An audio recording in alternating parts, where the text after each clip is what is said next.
Madam Deputy Speaker, and can I first begin by congratulating everyone who's made their maiden speeches this afternoon and this evening. To do it under a time pressure, I think, adds on an extra layer of complexity that I'm certainly glad that I did not have. As I did mention in my own maiden speech, I grew up on an RAF base in Berlin, and as you might expect, Remembrance was a huge part of my early memories.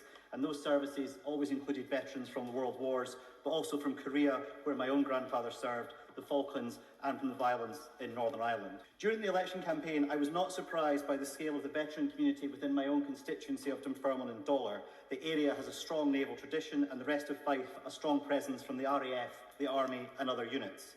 What did strike me, however, was how spread out veterans were around the area, and in lots of cases where they were unaware themselves of the size of the veteran community within the local area. We must do more at a local level to bring those communities together, and what is clear is that the level of support across Scotland, and I'm sure the rest of the UK, is mixed, although I do fear in some areas Scotland is falling behind on these priorities, and it is a genuine sadness that there are not members from the Scottish National Party in the Chamber this evening. We must do better to coordinate those elements together. Madam Deputy Speaker, I would like to share a couple of particular stories of veterans from my own community and constituency. This weekend, I took my two daughters to their Carney Library, which includes a fantastic museum on local history, including the story of Alexander Malcolm McNeill, who died on the first day of the Battle of the Somme on the 1st of July 1916. The second story I would like to share, Madam Deputy Speaker, is that of Norman Bonner. Norman lived in the Garvick area of Dunfermline and served throughout the early part of the war as a Spitfire pilot with the Photo Reconnaissance Unit. On the 4th of July, he was killed when the Wellington aircraft he was in was crashed. He was buried in Dunfermline Cemetery and posthumously awarded the Distinguished Flying Cross.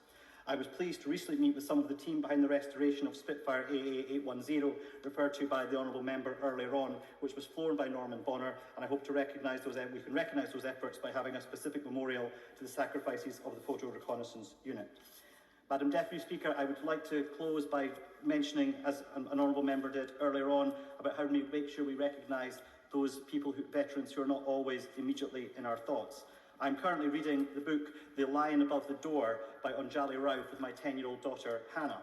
I'm only halfway through the book, but it is particularly focused on remembering those in India and the Far East who served in World War II, and I would recommend it to anyone in this House. Madam Deputy Speaker, the stories of people like Alexander and Norman are just the smallest sampling of what we must do to remember. But to return to the point, we must always ensure that remembrance is translated into supporting those who are currently serving as well as those who will serve in the future. Thank you.